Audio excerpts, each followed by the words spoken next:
ஆண்டவராகிய இயேசு கிறிஸ்துவின் திருப்பெயராலே உங்கள் அனைவருக்கும் அன்பான வாழ்த்துக்களை தெரிவித்துக் கொள்கின்றேன். இந்த தவக்கால தியானத்திலே தொடர்ச்சியாக சில இயேசுநாதர் சிலுவைக்கு செல்வதற்கு முன்பாக நடந்த நிகழ்ச்சிகளை குறித்து நாம் சிந்தித்துக் கொண்டிருக்கிறோம். இந்த நாளிலே ஒரு நிகழ்ச்சியை தியானத்திற்கு வைக்க நான் விரும்புகின்றேன். அதற்கு ஒரு சின்ன தலைப்பு கொடுத்திருக்கேன். அந்த தலைப்பை பார்த்தா உங்களுக்கு புரிஞ்சுக்கணும் என்ன நிகழ்ச்சி என்று சொல்லி. அந்த தலைப்பு அப்புறம் உங்களுக்கு நான் சொல்றேன். பொதுவா ஒரு திரைப்படமானாலும் சரி, அது ஒரு கதையானாலும் சரி, அது ஒரு நாடகமானாலும் சரி, அப்படியே பரபரப்பா போயிட்டே இருக்கும். அதனுடைய முடிவை நோக்கி கிளைமேக்ஸ் என்று சொல்லலாம் அல்லவா, அதனுடைய முடிவை நோக்கி வேகமாக சென்று கொண்டிருக்க, விறுவிறுப்பாக காட்சிகள் சென்று கொண்டிருக்கும். அப்பொழுது நடுவில் வந்துட்டு போறதெல்லாம் ரொம்ப முக்கியத்துவம் பெறாது. ஏன்னு கேட்டீங்கன்னா, அவருடைய எண்ணம், பார்வையாளர்களுடைய எண்ணம் எல்லாமே முடிவு எப்படி இருக்கும் என்பதில் தான் அவர்கள் கவனம் செலுத்துவார்கள். ஆனா நடுவில் வந்துட்டு போற காட்சிகள் ரொம்ப முக்கியத்துவம் பெறாது. ஆனால் திருமறையிலே இயேசுநாதர் சிலுவைக்கு செல்வதற்கு முன்பதாக பல பரபரப்பான காட்சிகள் அரங்கேறினாலும் ஒரு முக்கியமான காட்சி கண்டிப்பாக நம்முடைய கவனத்தை ஈர்க்கிறது. அது என்ன அப்படின்னு கேட்டீங்கன்னா, இயேசுநாதர் கெத்செமனே தோட்டத்திலே இருக்கின்ற பொழுது ரோம போர் சேவர்கள் அங்கே இயேசுநாதரை கைது செய்கிறார்கள்.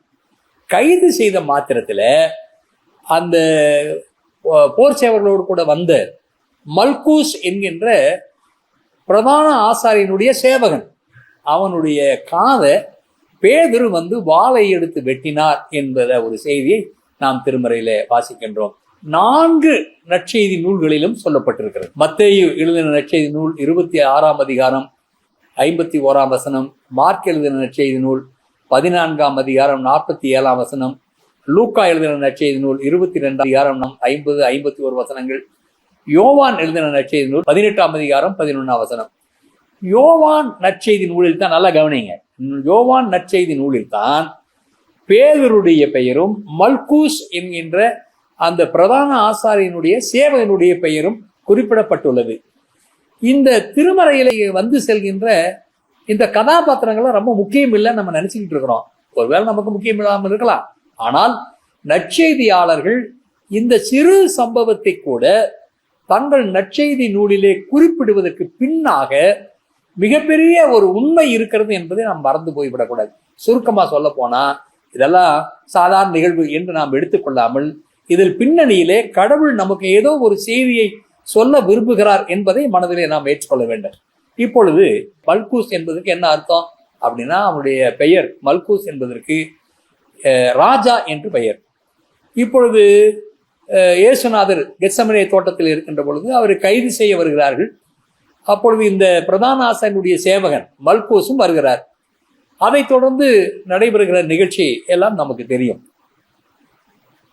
ஒரு நண்பர் என்னிடத்துல சொன்னார், இதெல்லாம் முக்கியமான நிகழ்ச்சியே அல்லங்க, ஏன்னு கேட்டீங்கன்னா, ஒருவேளை பேதுரு வாளை எடுத்து மல்கூஸுடைய காதை வெட்டாமல் இருந்தார்னா அவன் பேரு கூட வந்திருக்காது என்று என்னிடத்துல சொன்னார் வேடிக்கையாக. இது உண்மைதான். ஒருவேளை அவரை வாளை எடுத்து வெட்டாமல் இருந்தால் பேர் வந்திருக்காது. ஆனால் இந்த சிறு நிகழ்ச்சிகளை கூட நற்செய்தியாளர் சொல்லுகிறார்கள். ஆனா சாதாரணமா நீங்க இந்த நற்செய்தி நூலை படிச்சாலே இது இயேசுநாதனுடைய சீடராக இருக்கக்கூடிய பேதுருக்கு அழகல்ல. இயேசுநாதர் கூடயே இருந்துட்டு அவருடைய எல்லா போதனைகளையும் கேட்டுட்டு ஒரு நெருக்கடி வருகின்ற பொழுது தன்னுடைய மனித சுவாபத்திலே அவர் இயங்குகின்றார், வாளை எடுத்து வெற்றார். ஆகவே பேதுருக்கு இது அழகல்ல. இயேசுநாதர் அதை அவர் கண்டிக்கின்றார். இந்த சம்பவத்துல மிக முக்கியமான 3 உண்மைகளை, இறையியல் உண்மைகளை நற்செய்தியாளர் நமக்கு சொல்கின்றார். ஒன்று என்னன்னு கேட்டீங்கன்னா, பேதுருவே நீ வாளை உரையில் போடு, வாளை எடுக்கிறவன் அதனாலே அழிந்து போவார் என்று சொல்கிறதெல்லாம் நாம் திருமறையில வாசிக்கிறோம். என்ன ஒரு இறையியல் உண்மையை நமக்கு இது சுட்டி காட்டுகிறது என்று சொன்னால், ஒன்று, அன்பும் சமாதானமும் கடவுளிடத்தில் இருந்துதான் வருகிறது. இயேசுநாதர் மிக நெருக்கடியான ஒரு சூழ்நிலையிலேயும் தன்னை கைது செய்ய மிக பதட்டமான ஒரு சூழ்நிலையிலே கூட அவர் தன்னுடைய தெய்வீக பண்பாகிய அன்பை அவர் கைவிடல. அது மாத்திரமல்ல, அமைதியை அவர் கைவிடல. ஆகவேதான் இந்த பண்பின் அடிப்படையில மல்கூசினுடைய காதுகளை அவர் சுகப்படுத்துகிறார். மல்குஸ் எனக்கு சுகம் கொடுங்கன்னு கேட்கல. கேட்காத சூழ்நிலையிலேயும் இயேசுநாதர் தாமாக முன் அவனுக்கு சுகம் கொடுக்கிறார். இந்த சுகத்தை பெறுவதற்கு மல்குஸ் என்கின்ற பிரதான ஆசாரியனுடைய சேவகனுக்கு என்ன தகுதி இருக்கிறது? அவரை கைது செய்ய வந்தவன், தகுதியே இல்லாதவனுக்கு கடவுள் என்ன செய்கிறார்? தன்னுடைய அன்பையும் தன்னுடைய அமைதியும் அங்கே காட்டுவதை பார்க்கிறோம். ஒன்று. இரண்டாவது, இது ரொம்ப முக்கியமான ஒரு செய்தி, நற்செய்தியாளர்கள் மிக தெளிவாக குறிப்பிடுகிறார்கள். என்னன்னு கேட்டீங்கன்னா, எந்த ஒரு பிரச்சனைக்கும் வன்முறை தீர்வாகாது. அவ்வளவுதான். இப்பொழுது நீங்க பார்த்தீங்கன்னா, இன்றைக்கு இருக்கிற உலக சூழலிலே அன்றாடம் போர் பற்றிய செய்தி தான் வந்திருக்கிறது. நீங்க பார்த்தீங்கன்னா, ரஷ்யாவுக்கும் உக்ரைனுக்கும் நடைபெறுகின்ற யுத்தத்தினால நீங்க போய் இங்க மேற்கத்திய நாடுல போய் பாருங்க, இங்கிலாந்து தேசத்துல போய் பாரு, ரோட்ல எல்லாம் கிடக்கிறானுங்க. பயங்கரமான குளிர்ல நடைபாதையில உறங்கி கொண்டிருக்கிறார்கள் குழந்தை. இவங்க எல்லாம் யாரு அப்படின்னு உக்ரைன் போர்னாலே பாதிக்கப்பட்ட மக்கள் என்று சொல்ல, அப்பாவி மக்கள். சரி, இஸ்ரேலுக்கு காசாவில குண்டு போட்டு அநேக மக்கள் எல்லாம் அழிந்து போகிறார்கள், மரண ஓலம் கேட்கிறது, இந்த போர் பதட்டம் நடந்துட்டு இருக்குது. இதுக்கெல்லாம் காரணம் என்ன? ஏன் இப்ப சமீபத்துல எல்லாத்துக்கும் நமக்கு தெரியும், நம்ம அன்றாடம் அனுபவித்துக் கொண்டிருக்கிறோம். எங்கேயோ சண்டை நடக்குது, ஆனால் இன்றைக்கு நம்முடைய அன்றாட வீட்டுல சமையல் பண்றதுக்கு நம்மளால முடியல. ஏனென்றால் போரினுடைய பாதிப்பு உலகம் முழுவதுக்கும் இருக்கும். ஏதோ அந்த போர் நடக்கின்ற நாட்டுக்கு மாத்திரமல்ல, எல்லா மக்களிடத்திலையும் இருக்கு. இன்றைக்கு அமெரிக்காவுக்கும் ஈரானுக்கும் நடைபெறுகிற யுத்தம். நான் என்ன சொல்ல வரேன், சுருக்கமா சொல்ல போனா, போர் வன்முறை எந்த ஒரு பிரச்சனைக்கும் தீர்வாகாது. அது இயேசுநாதர் தன்னுடைய இறுதி காலத்திலே கூட, சிலுவைக்கு செல்வதற்கு முன்பதாக கூட, இந்த மக்களுக்கு, மனிதர்களுக்கு சுட்டி காட்டப்பட வேண்டிய ஒரு உண்மை என்பதை மனதில் வைத்துத்தான் அவர் இந்த நிகழ்ச்சியை சொல்றாரு. வன்முறையை வாழை எடுத்து உள்ள போடுப்பா, வன்முறை எந்த பிரச்சனைக்கும் தீர்வாகாது என்று சொல்லி. கிறிஸ்துவுக்கு அன்பானவர்களே, இன்றைக்கு நம்முடைய நாடு, நம்முடைய உலகத்திலே காணப்படுகிற எல்லா விதமான வன்முறைகளுக்கும் காரணம் என்ன தெரியுங்களா? வன்முறைக்கு பதிலுக்கு பதில் செலுத்துவதுதான். ஒருத்தர் என்னை அடிச்சாங்கன்னா, ஏவுகணை செலுத்தி என் நாட்டை அழித்தான் என்று சொன்னால், அவன் நாட்டு ராஜாவையே நாங்கள் அழிப்போம் என்கின்ற ஒரு வகையான மூர்க்கம், வெறி. இதெல்லாம் ஆகாதுங்க. வன்முறை எந்த பிரச்சனைக்கும் தீர்வாகாது. ஆகையினால்தான் இயேசுநாதர் சிலுவைக்கு முன்பதாக இன்றைக்கு பார்த்துட்டு தான் இருக்கிறோம். நாம பார்த்துட்டு தான் இருக்கிறோம். இந்த மல்குஸ் மாதிரி எத்தனை பேர்த்த பணம் கொடுத்து எத்தனை பேர்த்த துன்புறுத்துகிறார்கள், பார்த்துட்டு தான் இருக்கிறோம். ஆனால் அப்படிப்பட்ட சூழ்நிலையில கூட இயேசுநாதர் என்ன சொல்றாருன்னு கேட்டீங்கன்னா, வன்முறை எந்த பிரச்சனைக்கும் தீர்வாகாது. அன்புக்குரியவர்களே, மிக மன வேதனையோடு நான் இந்த கருத்தை தெரிவிக்கின்றேன். நாம் வாழுகின்ற சமுதாயம் நாகரிகமான சமுதாயம். நல்லா ஞாபகத்தை வச்சுக்கோங்க. நாம் வாழுகின்ற சமுதாயம் நாகரிகமான சமுதாயம். அறிவியல், கல்வி, தகவல் தொழில்நுட்பம், இன்னும் விஞ்ஞானம், எல்லா அறிவியல் எல்லாவற்றையும் நாம் முன்னுக்கு வந்துட்டோம். இன்றைக்கு ஆர்டிபிஷியல் இன்டெலிஜென்ஸ் என்று சொல்ல, இப்படியெல்லாம் ஒவ்வொரு நாடே இன்றைக்கு விஞ்ஞானம் தான் இன்றைக்கு ஒவ்வொரு நாட்டையும் ஆண்டு கொண்டு இருக்கிறது. அப்படிப்பட்ட சூழ்நிலையில நடக்கிற நிகழ்ச்சியெல்லாம் ஒரு நாகரிகமான சமுதாயத்திலே நடப்பதாக நாம் ஏற்றுக்கொள்ள முடியுமா? குழந்தைகள், பெண்கள், ஏழைகள், முதியவர்கள் என்று கொஞ்சம் கூட ஈவு இரக்கம் இல்லாமல் இன்றைக்கு குண்டு மழை பொறுகின்ற ஒரு காலங்களில இயேசுநாதனுடைய வார்த்தை எவ்வளவு முக்கியம் என்பதை சிந்தித்து பார்க்க நம்மை அழைக்கின்றார். இந்த மல்குஸுடைய காதை வெட்டினதுல கடவுள் சொல்கிற வார்த்தை என்னன்னா, வன்முறைக்கு தீர்வு வன்முறை அல்ல என்று சொல்கிறதை பார்க்கிறோம். கடைசியாக இதுல சொல்லப்படுகிற இறையில் உண்மை என்னன்னு கேட்டீங்கன்னா, இந்த மல்குஸ் பிரதான ஆசாரியனுடைய சேவகன். இன்னும் சொல்ல போனா இயேசுநாதருக்கு அவன் ஒரு பகையாளி அல்லது பகைவர்களால் ஏவப்பட்ட ஒரு சேவகன். அவனுக்கு ஆண்டவர் அவனுக்கு மீட்பு கொடுக்கிறார், அவனை சுகமாக்குறார். பாருங்க, சிலுவைக்கு செல்வதற்கு முன்பதாக இயேசுநாதர் செய்த கடைசி அதிசயம், அற்புதம் இது ஒண்ணுதான். அவன் காதை சுகப்படுத்தினது. நான் என்ன நினைக்கிறேன்னு கேட்டீங்கன்னா, அவன் காதை சுகப்பட்ட அவன் காதை ஆண்டவர் சுகமாக்குகிறார். அவன் காதை இழந்த கதை தான் நம்ம திருமறையில வாசிக்கிறோமே. அவன் காதை இழந்து விட்டான். இப்பொழுது காதை ஆண்டவர் சுகப்படுத்தி விட்டார்.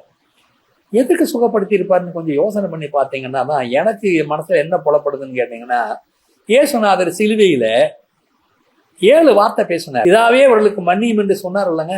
அந்த வார்த்தையெல்லாம் மற்றவங்களுக்கு புரியுதோ இல்லையோ, மற்றவங்களுக்கு அது உணர்வு இருக்குது. இந்த மல்குஸ் உணர்வு இருக்கு. ஏன்னு கேட்டீங்கன்னா, இவன் செய்ததை அங்கேயே மன்னித்து அவனுக்கு விடுதலை கொடுத்து அவனுக்கு சுகமும் கொடுக்கிறான். அதுக்காக தான் அவன் காதை ஆண்டவர் சரி பண்ணாருன்னு நான் நினைக்கிறேன். அவன் காதை இழந்தவனுடைய கதை என்னவென்று சொன்னால், இந்த காதை இழந்து மீண்டும் கேட்கின்ற ஆற்றல் பெற்று அவன் கடவுளுடைய பாவ மன்னிப்பை தன்னுடைய சொந்த காதுகளிலே கேட்டது எவ்வளவு பெரிய ஆச்சரியமான ஒரு செய்தி. அதை நற்செய்தியாளர்கள் நமக்கு சுட்டி காட்டுகிறார்கள். சுருக்கமா சொல்ல போனா, எந்த நிபந்தனையும் இல்லாமல் யாராக இருந்தாலும் சரி இயேசுநாதருடைய அன்புக்கும் மீட்புக்கும் உட்பட்டவர்கள் என்பதை இந்த மல்கூசினுடைய காதை சுகமாக்கினது மூலமாக இயேசுநாதர் நமக்கு தெரிவிக்கின்றார். அடுத்ததாக இயேசுநாதர் இந்த வன்முறை சூழலுக்கு மத்தியிலும் தன்னுடைய அன்பை அவர் உறுதிப்படுத்துகிறதை பார்க்கிறோம். அவருடைய அன்பை உறுதிப்படுத்துகிறதை பார்க்கிறோம். நெருக்கடியான ஒரு சூழ்நிலை. இந்த நெருக்கடியான சூழ்நிலையில மன உருக்கத்தோடு துன்புறுகிற மல்கீஸுக்கு அவர் சமம் கொடுக்கிறார். உங்களுக்கு தெரியும், கலிலேயாவுடைய சுடரொளி அவரு. துன்பம் எங்க இருக்கிறதோ அங்க இருப்பாரு. எங்கே மக்கள் அங்கே துன்புறுத்தப்படுகிறார்களோ, தேவையில் இருக்கிறார்களோ, வியாதியிலே கஷ்டப்படுகிறார், அங்கே இருப்பார் அவரு. அவர்களுக்கு சுகம் கொடுப்பார். கலிலேயா சுடரொளி. சுடரொளியை அவித்து விடலாம் என்று தீர்மானம் பண்ணினாங்க. ஆனா சுடரொளியை நீங்க அவ்வளவு சீக்கிரம் நீங்க அந்த சுடரொளியை நீங்க அமைத்து போட முடியாது. ஏனென்று சொன்னால், அது நம்முடைய நித்திய வாழ்வை நமக்கு காட்டுகின்ற மாபெரும் சுடரொளி. இயேசுநாதர் எப்படி மன உருக்கத்தோடு மற்றவர்களுக்கு பணிபுரிந்தாரோ அதே உருக்கத்தை சிலுவைக்கு செல்வதற்கு முன்பதாக அவர் காண்பிக்கிறதை பார்க்கிறோம். கிறிஸ்துவுக்குள் அன்பானவர்களே, இந்த காதை இழந்தவனுடைய கதை நமக்கு சுட்டி காட்டுகிற மறும் உண்மை என்னவென்று சொன்னால், இந்த உலகத்தில எத்தனை பிரச்சனைகள் இருந்தாலும் அந்த பிரச்சனைகளுக்கு வன்முறை ஒரு தீர்வல்ல. இயேசுநாதருடைய அன்புக்கு எல்லாரும் கட்டுப்பட்ட மக்கள். எந்த விதமான பாகுபாடும் இல்லாமல் எல்லாருக்கும் தன்னுடைய அன்பை மீட்பை தருகின்ற கடவுள். இந்த சம்பவத்துக்கு பின்னாடி மல்கூஸ் என்ன ஆனாரு, அதை பற்றி செய்தி ஒண்ணுமே நமக்கு தெரியல.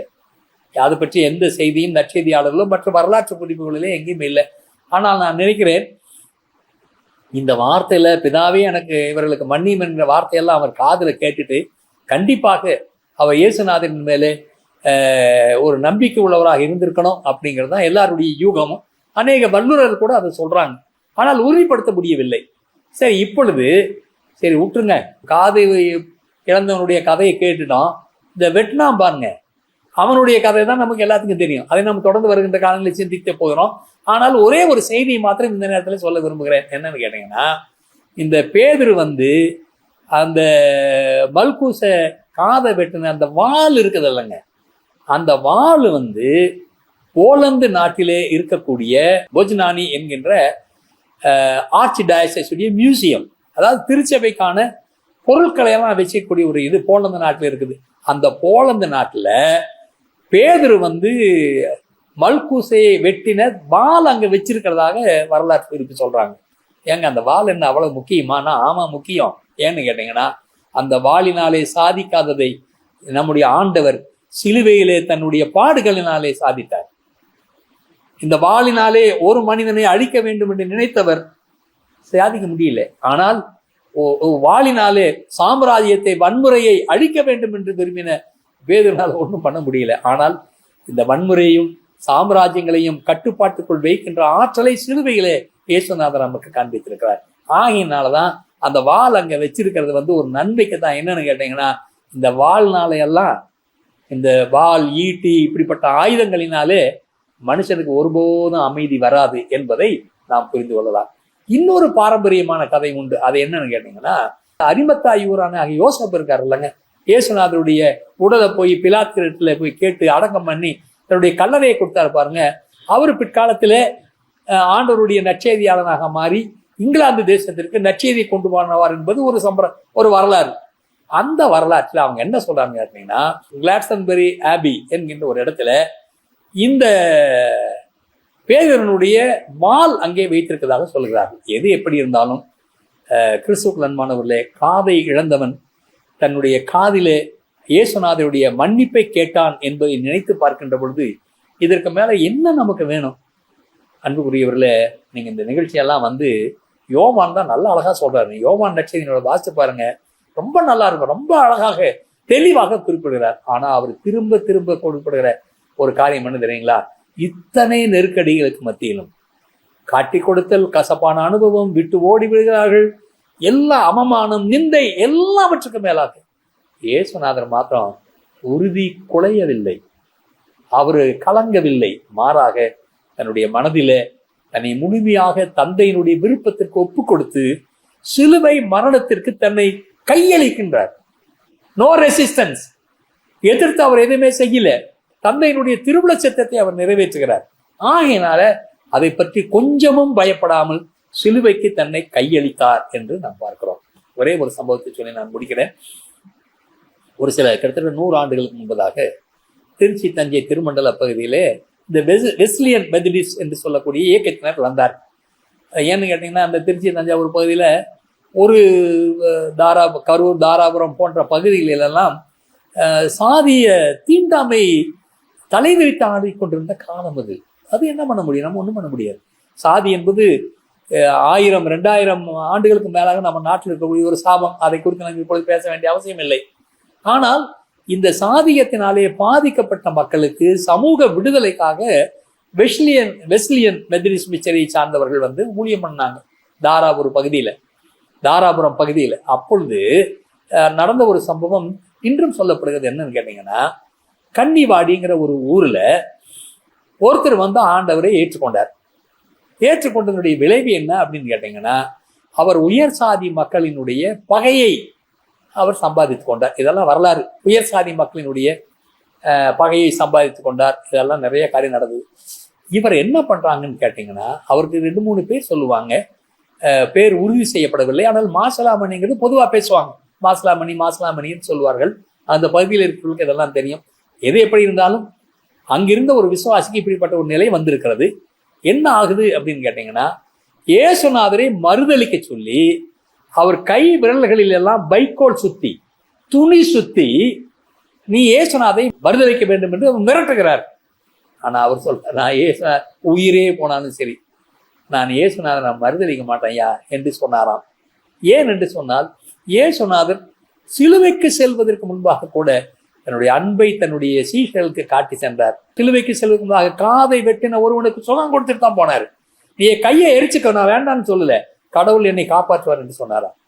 கிறிஸ்துவுக்கு அன்பானவர்களே, அவர் கையை இந்த விரல்களிலெல்லாம் வைக்கோல் சுத்தி, துணி சுத்தி அவருடைய கையை தீக்கிரையாக்கினார்களாம். நினைச்சு பாருங்க எப்படி இருந்திருக்கும்னு சொல்லி. ஆனால் வரலாற்றிலே சொல்கிறார்கள், அந்த குடும்பத்தின் மக்களுக்கு கடவுள் ஒரு குறையும் வைக்கல. அந்த பகுதி மக்களுக்கு கடவுள் எந்த விதமான குறையும் வைக்கல. காதை இழந்தவனுக்கு காதை ஆண்டவர் கொடுத்தார், சுகப்படுத்தினார். இந்த மனிதன் கையை இழந்தான், ஆனால் அந்த கையை இழந்ததுக்கு 1000 கைகளை அந்த மக்களுக்கு கொடுத்தார் என்று வரலாற்றிலே வாசிக்கின்றோம். கிறிஸ்துவுக்குள் அன்பானவர்களே, இந்த மல்கூஸ் என்கின்ற சாதாரண ஒரு பிரதான ஆசாரியனுடைய சேவகனுடைய வாழ்க்கையில இயேசுநாதர் கடைசி நேரத்தில் சிலுவைக்கு செல்வதற்கு முன்பாக நடத்திய ஒரு அற்புதமான நிகழ்ச்சி நமக்கு சுட்டி காட்டுகின்ற உண்மைகளை நாம் ஏற்றுக்கொள்வதற்கு திறந்த மனதோடு கடவுள் நம்மை அழைக்கின்றார். ஆகினால இந்த காதை இழந்தவன் கதையை நீங்க ரொம்ப சாதாரணமா நினைச்சிடாதீங்க. காதை இழந்தவன் இன்றைக்கு நம்முடைய காதுகளிலே ஒரு செய்தி சொல்ல வருகின்றார். அந்த செய்தியை சொல்வதற்கு உங்க காதை ரெடி பண்ணுங்க. காதை இழந்தவன் சொல்ல போற செய்தியை நீங்கள் காதுல கேட்டுக்கோங்க. என்னன்னு கேட்டீங்கன்னா, வன்முறைக்கு தீர்வு வன்முறை அல்ல. சிலுவைக்கு செல்கின்ற வரைக்கும் கலிலேயா சுடரொளி நன்மை செய்தார். இன்றைக்கும் எந்த விதமான பாகுபாடும் இல்லாமல் அனைத்து மக்களையும் ஏற்றுக்கொள்ளக்கூடிய ஒரே ஒரு கடவுள் இயேசுநாதர். ஏனென்றால் அவர்தான் நம்முடைய மீட்புக்காக சிலுவையிலே தன்னுடைய ரத்தத்தை சிந்தினார். இந்த தவ காலத்துல அப்படிப்பட்ட நல்ல உணர்வோடு நாம் ஆண்டவரிடத்துல திரும்பி வர ஆண்டவர் நமக்கு அருள் செய்வாராக. தந்தை, மைந்தன், தூய் ஆவியின் திருப்பெயராலே ஆமென்.